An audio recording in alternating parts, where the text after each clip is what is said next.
Good morning. How are we doing? It is Wednesday, finished morning session, and now we've got yoga on, so currently walking back, ready for one-to-ones and kickstarts this morning. So, wanted to talk about not underestimating the placebo effect, and this came into full flow at the weekend. We went to the park with the kids, and my youngest was doing the monkey bars, and she was like, "Oh, can you hold me?" All right, yeah, I'll hold you. She's gradually doing it. I was holding her. Then she goes, "Right, don't hold me this time." And then she went to start, and she was a bit like, "Actually, just hold me a bit." And I was like, "What about if I just pretend I'm holding you?" She was like, "All right, I'll touch your foot. There you go. I'm pretending I'm holding you." Then she'd just do it. And then she'd go up again and go, "Well, I'm going to do it without holding this time." She'd go, "Actually, just pretend I'm holding you. Okay, I'll stand here, I'll pretend I'm holding you." Then she would do it, even though we were just pretending I was holding her. And this goes for our workouts as well. When the other day we were doing practicing pull-ups with one of the ladies, and also bench pressing, and I was like, "Oh, how'd you find that?" She was like, "Well, it was all you at the end." I was like, all I did was literally touch the bar, and then all of a sudden we shoot up. And we shouldn't underestimate the power of placebo effect and the nocebo effect. So the placebo effect is essentially where you are told something's going to happen, and or an intervention is put in place, and because of that intervention you act a certain way. So it's not because of the intervention, it's in spite of the intervention. So for example, and this is true for me, because I am paying for jiu-jitsu, I go to jiu-jitsu. I can tell you now, if it's free, I might not go. Sometimes and I've got to make the most of it. I've got to go, and I enjoy it when I get there. But sometimes it's like, I'm like, I've paid for it, so I've got to go do it. Equally, you look at medications, you look at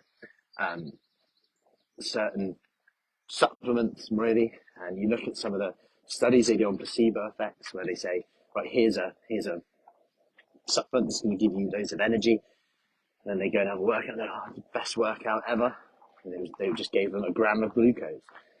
And it's an important thing to consider for two ways, because number one, what you think and what you believe can really impact what you do, and therefore your results. Number two, just be aware that sometimes what you're doing is working in spite of what you're doing, not because of what you're doing. And that's fine. I'll repeat that again. So what you're doing is working in spite of what you're doing, not because of what you're doing. That's an important thing, to be empowered to know what works in nutrition. For example, you might believe that because you go low carb, you lose fat. And therefore, and that might be, you might be told it's because insulin is lower and all of these reasons, but actually it's because we often eat more protein, and therefore we feel more full up. However, because we've been told that it's because of insulin and fat storage hormone, we believe that and we act a certain way. So now we're like, oh, if I eat low carb, I lose weight. But really what we do is we're just more consistent and we feel better, partly because here that we've been told so many times and we believe that this is going to be better for us, so we act in better ways. Maybe we walk instead of binging because we've had a carbohydrate, for example. Now, I'm sharing these things because then you are empowered to make better informed choices, and that's always our aim. Like when people join Fruci Fit, they often say, I want to lose weight, I want to get fit. Great. But at the same time, often the word sustainable comes up. I've tried so many things before that, like, a lot of people have lost weight before. And quite often it's sticking to it. And why don't we stick to it? Is it because we want it too quickly? Is it because we feel like if we go off it a bit, then we might as well just go completely off it? And this is an important reminder that actually sometimes, because of potentially the placebo effect, our beliefs are so strong that we have to be perfect, we have to do it this way, or it's pointless. And this is where it bridges into that all or nothing. That actually that's the issue. Actually, we just need to have a few days that are a bit half-assed, a few days that are a bit, there or thereabouts, and that's okay. That's okay. So just trickle along, plod along. And actually, plodding is probably what we need to do more of sometimes. Plodding along when you'd normally have your worst day. If you can make your worst days a little bit better, that's the secret. Anyway, have an awesome Wednesday. Good morning, Jane. How are we doing? Have a good Wednesday. Sun is shining. It's freezing cold, but the sun is shining. And my hands are up to pull forward off. So any questions, let me know. Hope that was helpful.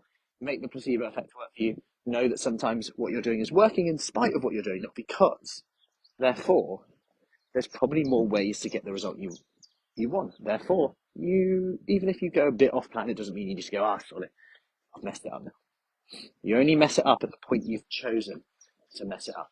The moment you go, yes, I've messed it up, is the moment you've given yourself true permission then. So remember, those yeses and nos add up. That next choice, all you've got to do is make that next positive choice. Am I going to say yes? Am I going to say no? That's the only choice that matters at that time. Don't make that choice be determined by what happened in the past. Have an awesome day, and I'll see you soon.